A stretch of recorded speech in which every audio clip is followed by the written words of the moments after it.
강의하고 있습니다. 집에서 혹시 아가스 또 읽어보셨어요? 대답 소리가 막 우렁차게 예 나와야 되는데 어, 이 아가스를 하는 동안 여러 번 한번 읽어보십시오. 그러면서 이 아가스가 이런 뜻이구나 하면서 하나님이 왜 우리에게 이 아가스를 성경으로 주셨을까? 그거를 또 이렇게 잘 깨달아 아시고 누리시면 좋겠어요. 주로 아가서는 성경 설교를 잘 안 합니다. 하더라도 뭐 한두 구절 이렇게 하고 아가서가 좀 어렵기도 하고 내용이 너무 좀 이렇게 좀 노골적인 표현이 많고 그러니까 그래서 좀 민망하기도 하고 그래서 잘 안 하는데 그 속에 담긴 그런 어떤 어, 진리라는 거는 구체적으로 우리 부부 사이의 사랑의 관계 속에서도 이거는 바로 적용할 수 있는 것이고 하나님과 우리 사이에 더 깊이 우리가 묵상하는 가운데 적용해야 할 그런 이야기들이 이 아가스에 듬뿍 들어있다는 거죠. 오늘 말씀도 마찬가지인데 그래서 수요일 날 지금 앞으로 그래도 한 두 달 정도는 더 할 것 같은데요. 정확하게 몇 번 할지는 또 해봐야 되겠는데 한 두 달은 더 할 것 같습니다. 그런데 그 사이에 그러니까 이 올해 말까지 되잖아요. 그러니까 그 사이에 이걸 여러 번 읽으셔서 그 은혜를 아주 따따블로 그냥 그렇게 많이 누리시면 좋겠어요. 지난주에 우리 한 내용 혹시 기억나셔요? 지난주에 한 내용 단어 기억나는 단어 한번 말씀해 보세요. 잠건동산 그게 기억나시죠? 잠건동산 덮어니물 봉안샘. 네.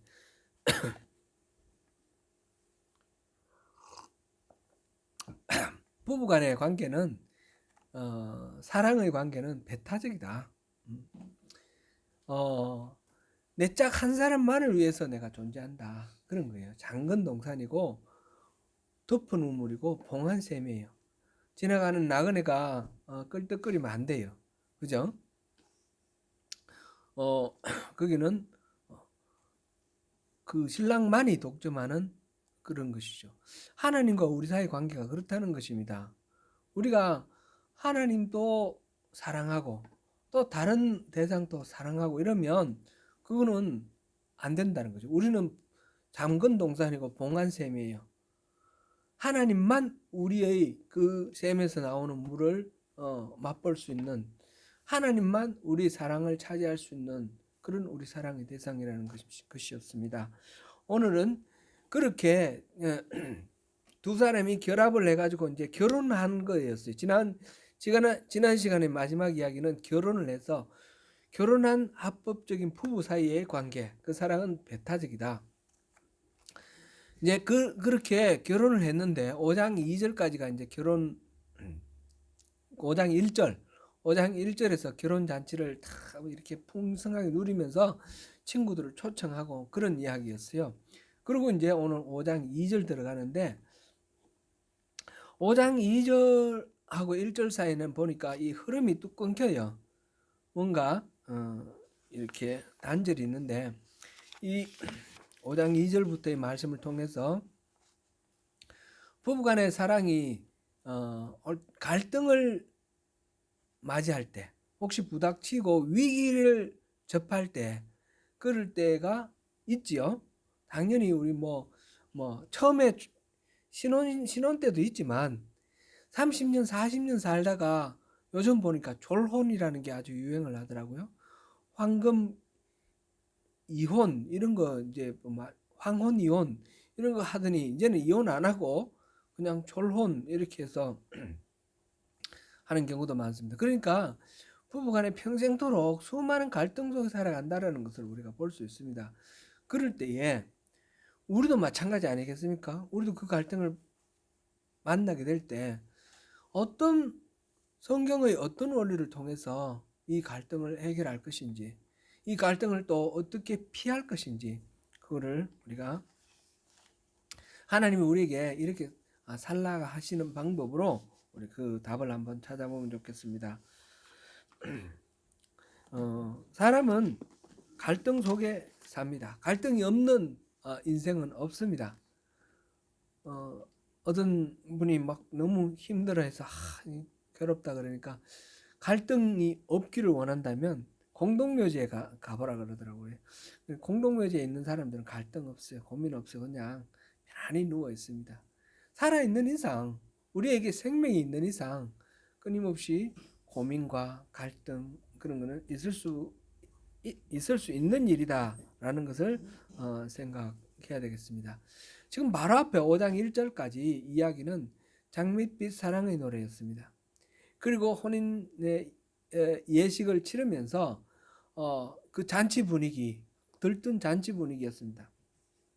그런데 그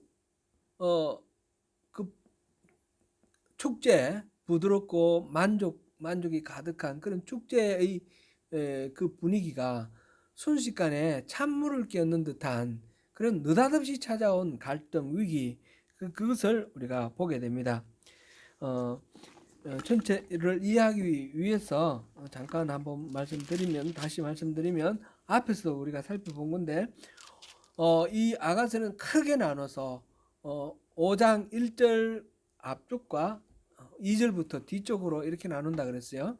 5장 1절 앞쪽은 결혼하기 전에 사랑이 무르익어서 결혼으로 꼴이 나는 거고 5장 2절부터는 결혼한 상태에서 갈등을 겪으면서 성숙되어 가서 사랑이 성숙되어서 이제 만족한 온전한 그런 상태로 나아가는 그런 사랑의 이야기입니다.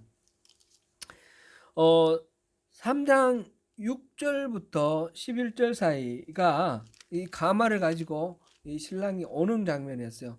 혼인 잔치를 위해서 준비하는 장면이었고 4장 1절부터 5장 16절까지는 바로 그 혼인 잔치 이루어지는 그런 상태였어요. 그래서 신랑이 신부를 보고 완전히 혼이 빠질 정도로 너무너무 이뻐하는 거예요. 그죠? 그래서 얼굴 생김새를 막 찬탄하는 그런 내용이 4장 1절부터 나왔죠. 그리고 그 이후에 그 계속 이어져 나오는 이야기가 신부에 대한 찬탄의 이야기고, 그리고 결국 그 신부는 장근 동산이고 덮은 우물이고 봉한 샘이다.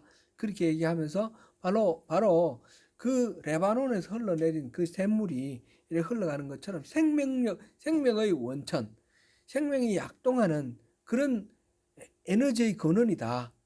막 너무너무 이 아내를 인해서 아내를 사랑하는 그 마음이 가득해서 살 맛이 나는 거예요. 그런 것을 지금 막 노래를 했습니다. 그러면서 친척들을 불렀고요. 그랬는데 신부가 5장 2절에 보니까 잠을 자고 있었어요. 잠자는 상태. 지금 1절과 2절 사이는 뭐 시간이 얼마나 떨어졌는지 모르겠어요. 며칠인지 몇 달인지 몇 년인지 모르겠는데 이제 결혼하고 신혼의 그 삶을 살아가고 있는 상황인데 신부가 잠을 자고 있는데 내가 잘지라도 마음은 깨었는데 나의 사랑하는 자의 소리가 들리는구나. 잠을 자는데 마음은 깨었다. 이거는 선잠을 자고 있는 거예요. 그죠? 신부가 혼자 자고 있는 거죠. 신랑과 같이 자는 것이 정상인데 뭔가 지금 다른 상황이 벌어져 있습니다. 그 상황이 뭔지는 잘 모르겠습니다.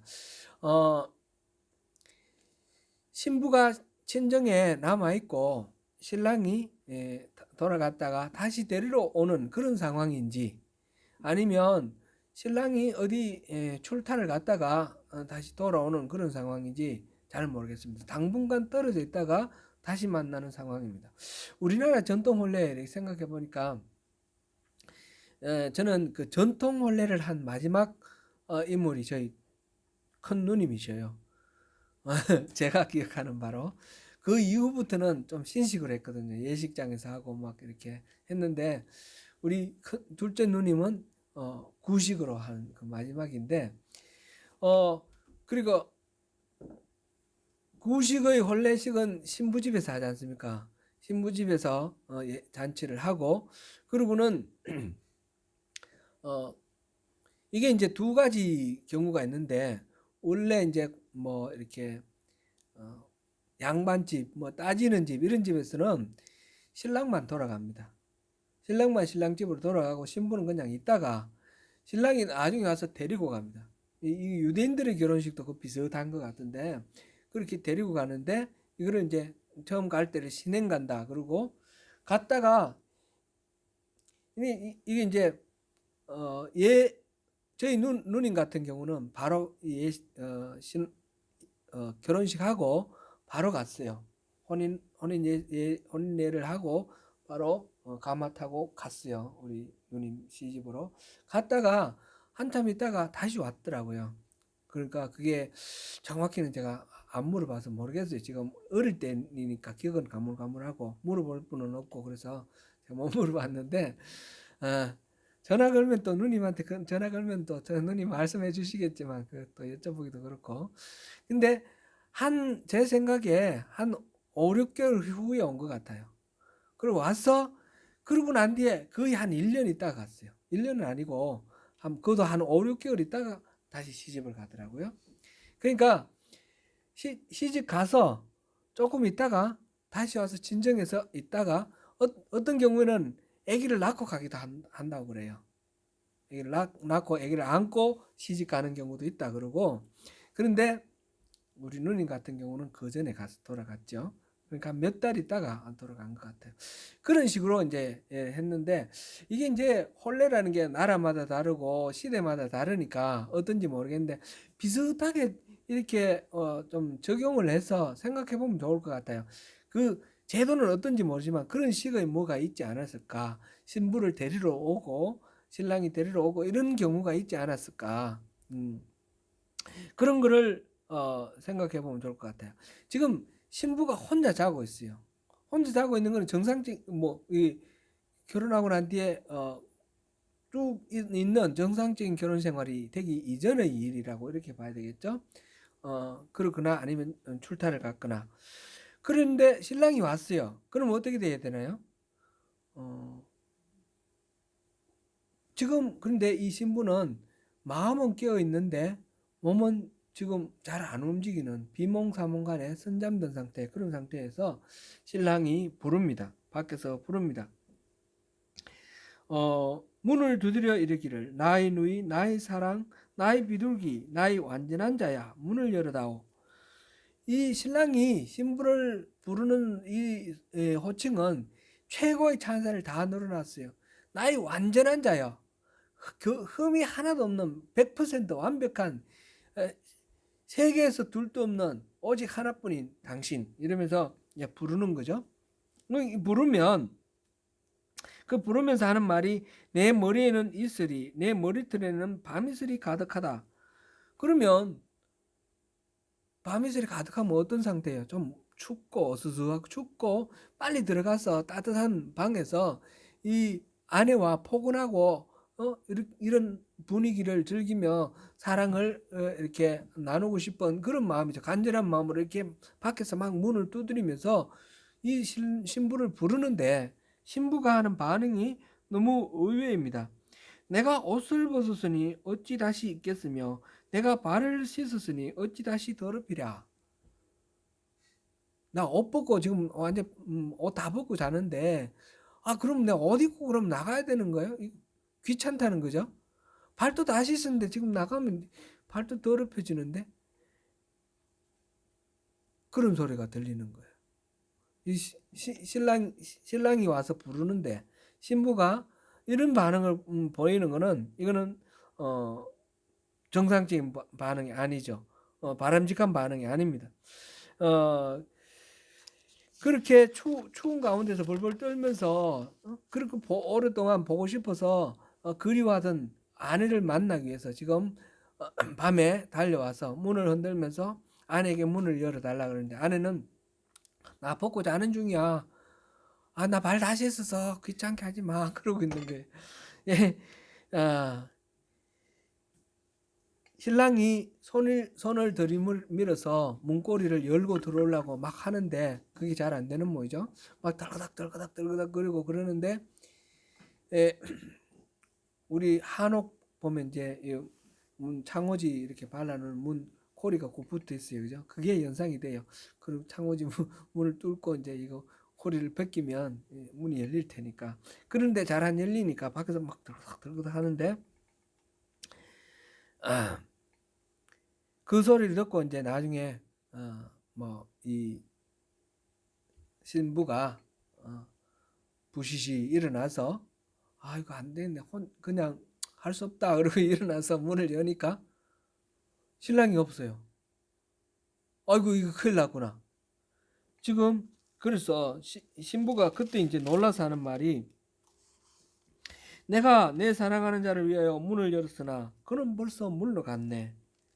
6절입니다. 그가 말할 때에 내 혼이 나갔구나.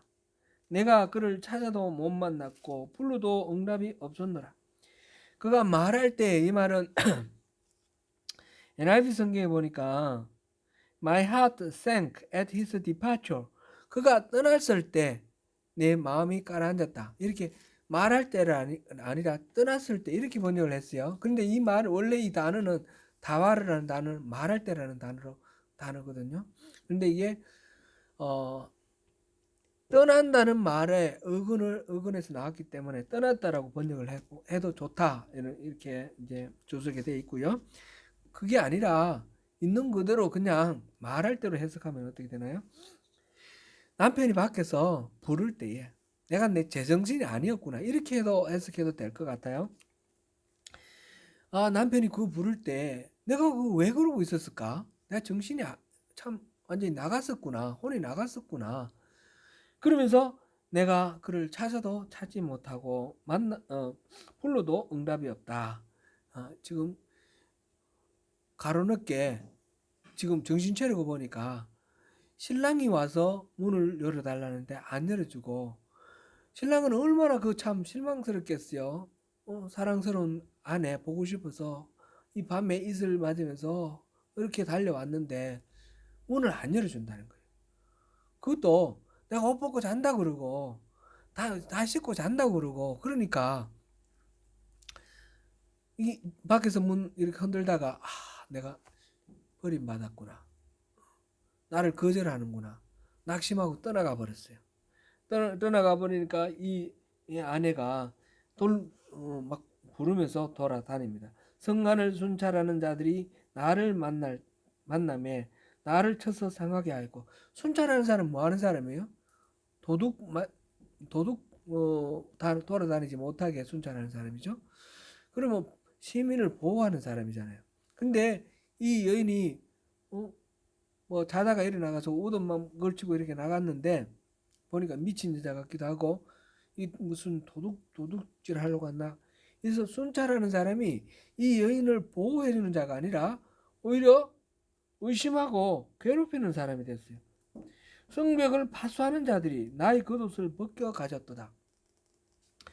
성벽을 파수하는 자도 마찬가지로 보호하는 사람이죠. 그런데 보호를 안 하고 오히려 수모를 주는 거예요. 옷을 뺏어갔으니까. 지금 이게 이 상황이 꼭 파수꾼, 성벽 이제 순찰하는 자라는 것보다도 자기가 지금 갑작스럽게 너무너무 황망하게 모든 보호를 잃어버린 벌거벗은 몸 같은 그런 상황으로 노출되었습니다.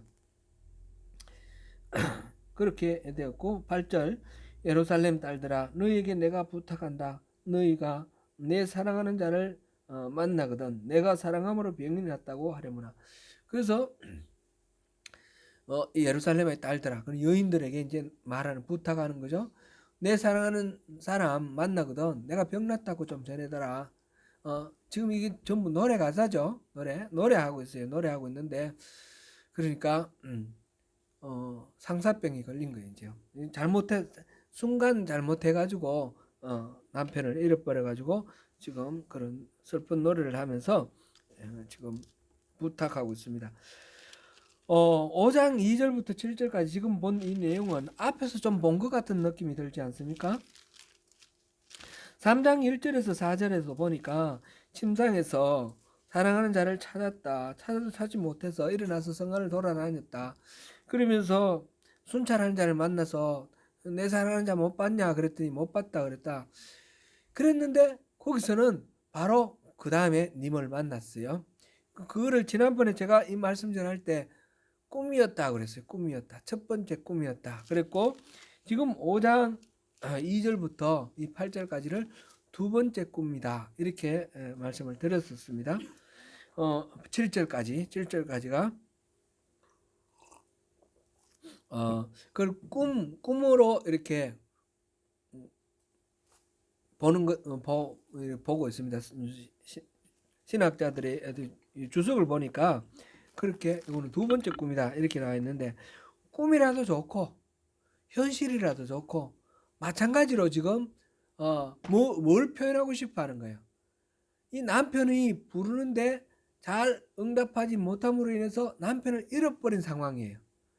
그것이 지금 뭐 문 밖에서 문 두드리면서 했든지 아니면 다른 방식으로 뭐 밥 먹다가 무슨 말을 했든지 그것이 남편이 아내에게 사랑을 고백하고 뭔가 의사를 이렇게 나타냈는데 아내가 그것을 소홀히 대하고 귀뚱을 흘려듣고 반응을 제대로 안 한 거예요. 그랬을 수도 있는 것이고 실제로 문을 안 열어준 것일 수도 있고 어쨌든 이 남편이 자기를 찾는데 그게 노로 응답한 겁니다. 거절을 한 겁니다. 거절을 해가지고 이것이 이제 부부간에 남편이 말하자면 토라져 버린 거죠. 실망을 해서 좌절하고 떠나갔을 수도 있고 토라졌을 수도 있고 그래서 남편과 아내 사이에 이 사랑하는 부부 사이가 깨어지고 관계가 일그러졌습니다. 지금 우리가 읽은 그 8절까지 그리고 9절에는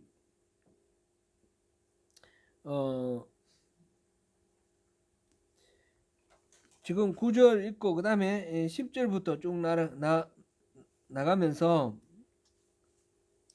6장 3절까지가 지금 계속해서 이 아내가 노래하는 내용이에요. 아내의 노래인데 10절부터 16절까지는 신랑의 그 모습을 막 이렇게 묘사를 했습니다. 앞에 4장에서 1절부터 5절까지는 남편이 아내의 모습을 막 이렇게 묘사를 했죠. 근데 그러면서 막 너무너무 이뻐서 그랬는데 지금은 신랑을 잃어버리고 난 뒤에 아내가 남편을 생각하면서 우리 남편 이런 모습이 이런 모습이다 그러면서 지금 노래하고 있어요. 그 남편을 생각하니까 너무너무 멋있는 남편인데 그 남편을 내가 잠깐 실수를 해서 놓쳐버려 가지고 지금 좀 후회되는 마음을 가지고 노래하고 있는 그런 장면이 6장 3절까지 이야기입니다. 신부가 잠든 사이에 신랑이 찾아왔을 때 신부가 금방 문을 열어주지 않음에 따라 이 부부간에 파국의 위기가 왔습니다. 그것은 꼭 잠을 자는 상황 아니더라도 비슷하게 우리가 생각해 보면 좋겠습니다. 부부간에는 절대로 서로에게는 소홀히 해서는 안 된다는 것입니다. 부부간에는 막 결혼하기 전에는 밀당 많이 해도 좋습니다만은 결혼하고 난 뒤에는 밀당 안 해야 됩니다. 결혼하고 난 뒤에 밀당하는 경우들이 있어요. 또 이 주도권 잡기 위해서 막 이렇게 서로 밀고 땡기고 하는 그런 세력 경쟁 이런 게 있는데 이거는 바람직하지 못한 이거는 세상적인 방법이에요. 성경적인 방법에는 부부가 그렇게 하는 거 아니에요. 서로에게 절대로 이렇게 헌신을 해야 됩니다. 앞에서 2장 16절인가요? 2장 한번 보시죠. 2장 16절 내 사랑하는 자는 내게 속하였고 나는 그에게 속하였도다 그랬잖아요. 서로에게 속했다는 거예요. 나는 당신에게 속했고 당신은 내게 속했어요. 그러면 내 주인은 누구예요? 당신이에요. 그죠? 그러니까 이 아내가 남편이 말하면 주인이 하는 말이잖아요. 그러니까 복종해야 되죠. 이게 에베소서 5장 21절에도 피차, 그리스도 안에서 피차 서로 복종하라 그랬잖아요. 그죠? 복종, 부부 간의 관계는 복종하는 거예요.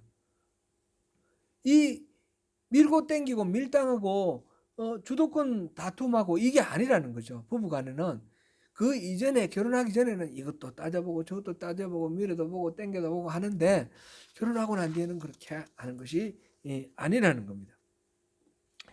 이 신부의 뜻밖의 반응 때문에 낙심하고 돌아간 그 신랑,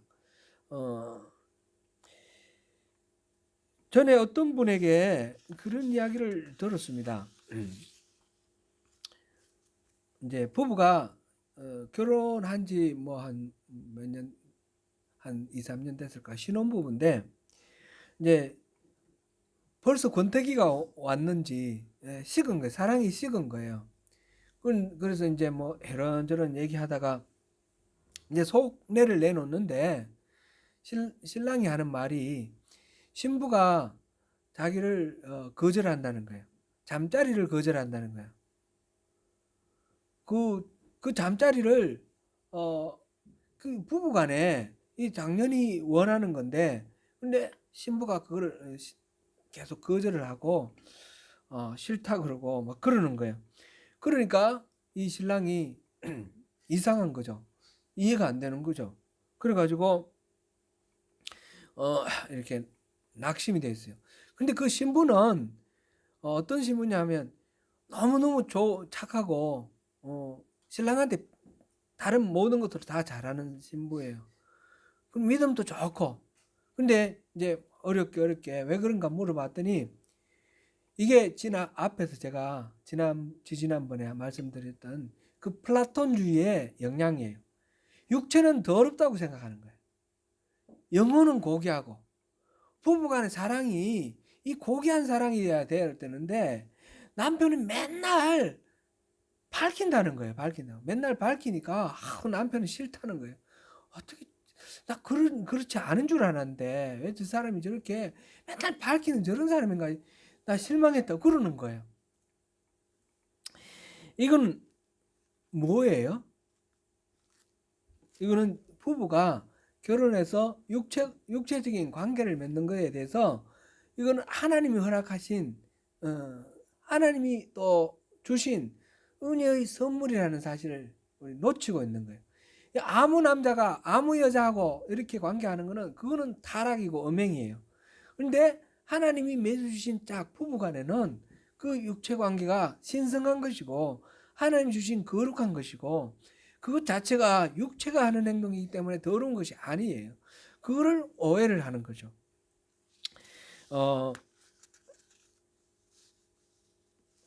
고린도전서 7장 5절을 우리 한번 보겠습니다. 7장 4절을 보겠습니다.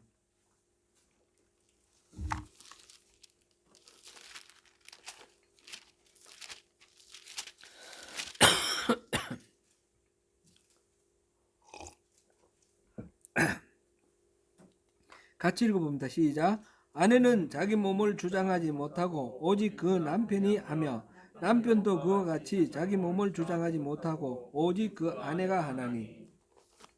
아멘. 이거는 젊을 때 얘기만이 아니에요. 평생의 얘기예요.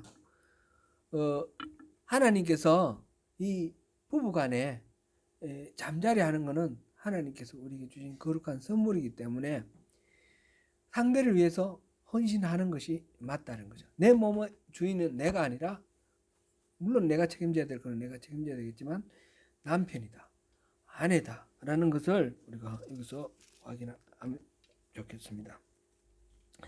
그리고 이 그토록 사랑하는 연인을 위해 잠시 수고를 마다하고 소홀히 한 이 신부의 잘못된 그런 태도 때문에 깨어진 이 관계, 이걸 통해서 우리가 항상, 이거는 기본적으로 아가서는 부부간의 사랑 이야기로 우리가 적용을 하는 게 좋겠습니다.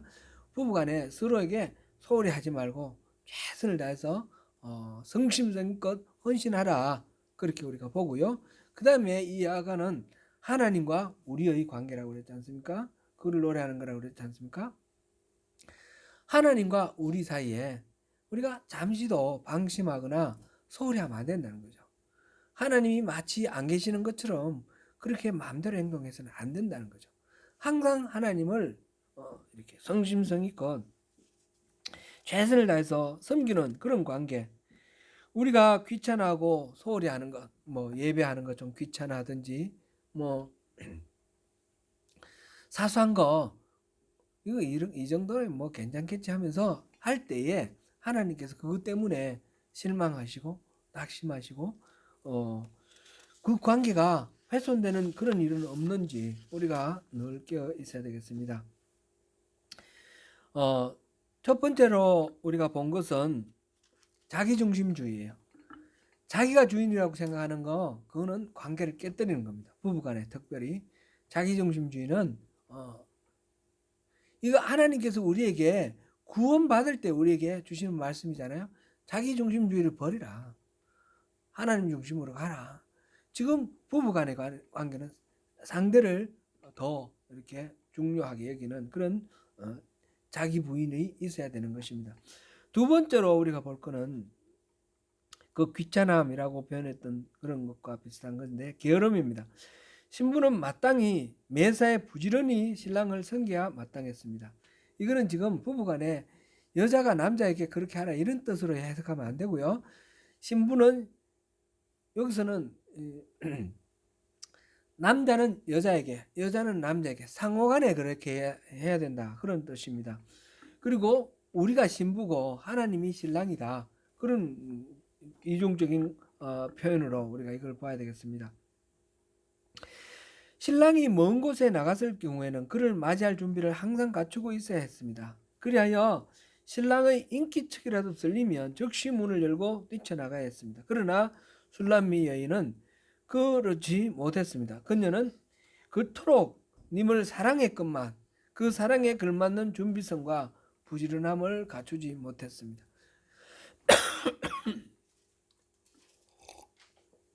잠이 이렇게 슬프 들어가지고 비몽사몽간에 잘못 판단한 것도 있겠지만 그 신랑이 오기를 기다리는, 그래서 신랑이 문 여는 소리만 들어도 벌떡 일어나는 그런 준비된 마음가짐, 그것이 있지 않았기 때문에 그렇게 그 게으름이 바로 밤이슬 가득 맞고 찾아온 신랑을 잃어버리는 그런 결과가 되었습니다. 라오디게아 교회에 주신 우리 주님의 말씀이 기억납니다. 요한계시록 3장 20절 말씀, 우리 다 이거는 안 찾아봐도 다 외시는 거죠.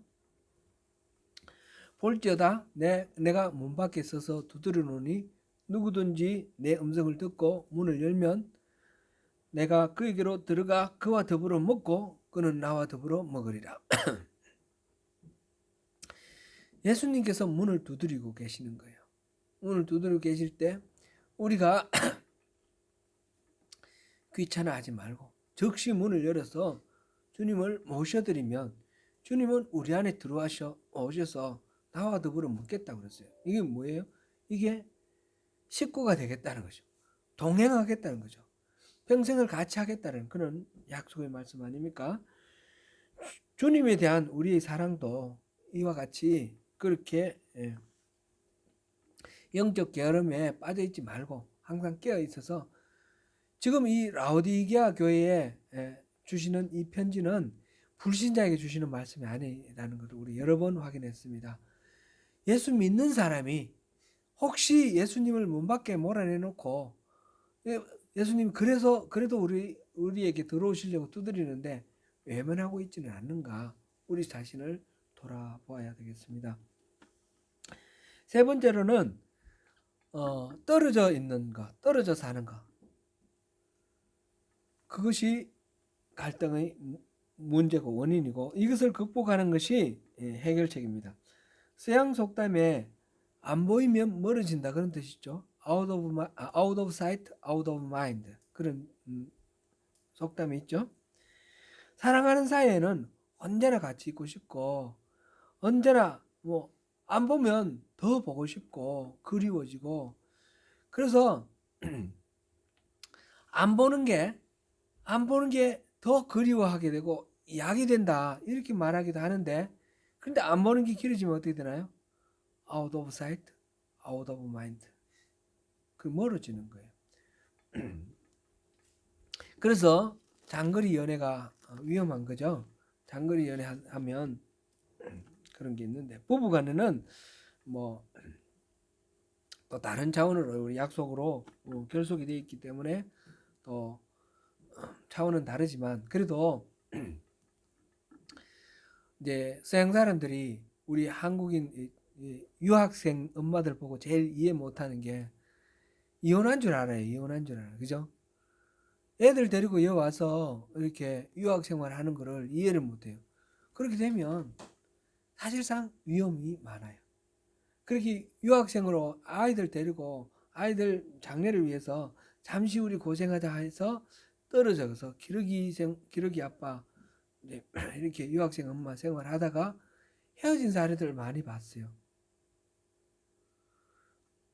그러니까 떨어지면 안 되는 거예요. 그거는 원칙적으로, 그거는 아주 계획적으로 일정한 기간 짧게 이렇게 정해놓고 그렇게만 해야 되고, 다시 유학생활 마치면 다시 돌아가고 이렇게 해야 되는데, 와놓으면 다시 돌아가면 적응하기 어려울까봐 뭐 또 여기 머물고 이렇게 되면서 길어지면서 문제가 어려워지는 그런 사례들을 많이 봤습니다.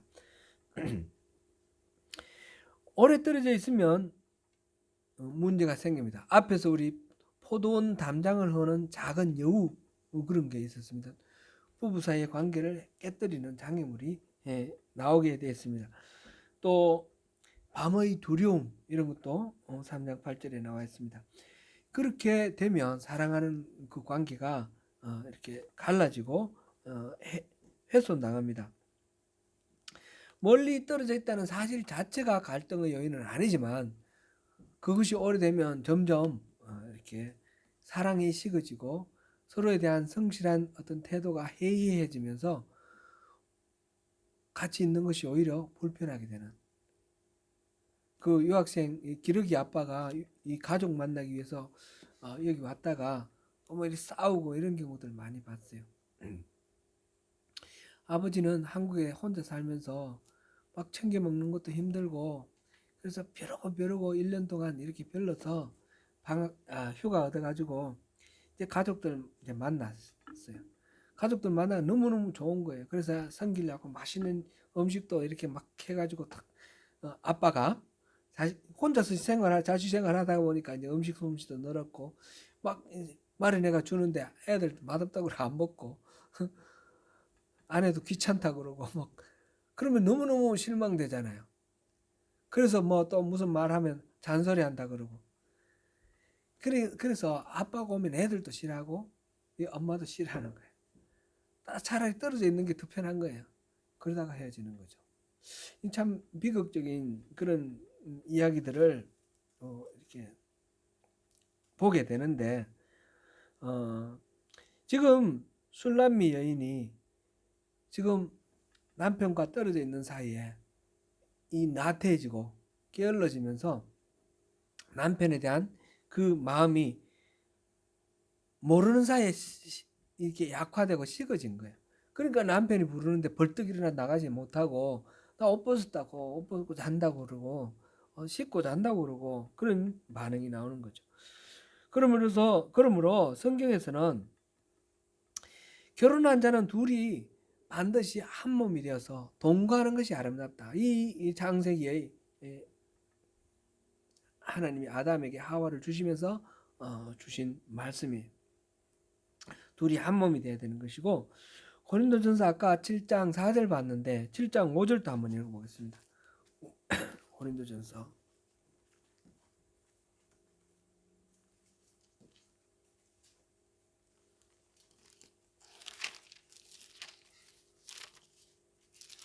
7장 5절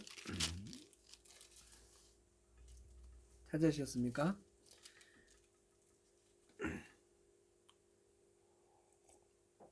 시작. 서로 분방하지 말라. 다만 기도할 틈을 얻기 위하여 합의상 얼마 동안은 하되 다시 합하라. 이는 너희가 절제 못함으로 말미암아 사탄이 너희를 시험하지 못하게 하려 함이라. 아멘. 부부간에는 분방하지 말라는 게 성경적 원리입니다. 뭐 남편이 코를 곤다, 뭐 일을 간다, 그래가지고 도저히 같이 못하겠다, 뭐 그런 경우들이 제가 이렇게 좀 이렇게 있더라고요.